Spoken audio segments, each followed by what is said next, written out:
আমি দুষ্টুমি করতে করতে ওয়াদা করে ফেলেছিলাম যে আমি 1 মাস ভাত খাবো না। এখন আমার আম্মু আমাকে আদেশ করতেছেন এই ওয়াদা ভেঙে খাবার খাইতে। আমার কি করা উচিত? আপনার ধরে ভালো করে মারা উচিত। কারণ কাজ কাম না থাকলে যে সমস্যা হয়, আর মানুষ বেকার থাকলে যে কত আইডিয়া মাথায় আসে। 1 মাস ভাত খাবে, আরে ভাই 1 মাস খাবেন না, দুষ্টুমি করে নিয়ত করছে, এটা ফালতু কথা হলো না?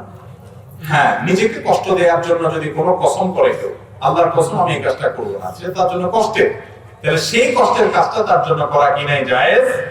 নিজেকে কষ্ট দেওয়া জায়েজ না। এক ব্যক্তি রাসূল আকরাম সাল্লাল্লাহু আলাইহি ওয়াসাল্লামের যুগে রোদে দাঁড়ায় আছে, সেও যুবক ছিল। দেখেন এই বেহুদা মানুষ সব যুগে টুকটাক থাকে, আল্লাহ মাফ করো। তো নবী রাসূল সাল্লাল্লাহু আলাইহি ওয়াসাল্লাম তাকে ডেকে বললেন, ভাই তুমি কি আর এখানে দাঁড়ায় আছো কেন? বলে ইয়া রাসূলুল্লাহ আমি হলফ করেছি। আউযুবিল্লাহ, তিনি সাহাবী, তার শান রক্ষা করে আমাদের কথা বলা উচিত। আমি আগের কথা প্রত্যাহার করছি। যাই হোক, তিনি দাঁড়িয়েছিলেন, হয়তো ভুল বুঝে বা তিনি মনে করছেন এটা যায়। নবী সাল্লাল্লাহু আলাইহি ওয়াসাল্লাম ডেকে বলছেন, দাঁড়ায় আছো কেন? বলে যে ইয়া রাসূলুল্লাহ আমি কসম খেয়েছি আমি রোদে দাঁড়ায় থাকবো।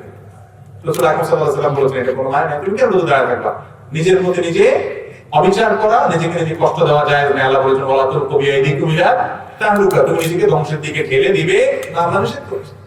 এজন্য এরকম নিয়ম, কেউ যদি কসমও করে 1 মাস ভাত খাবো না, মা যদি নির্দেশ করে কসম ভাঙার জন্য, তাহলে তো ভাঙতে হবে খুব জোরে। এটা আমার জিজ্ঞেস করার কি হলো?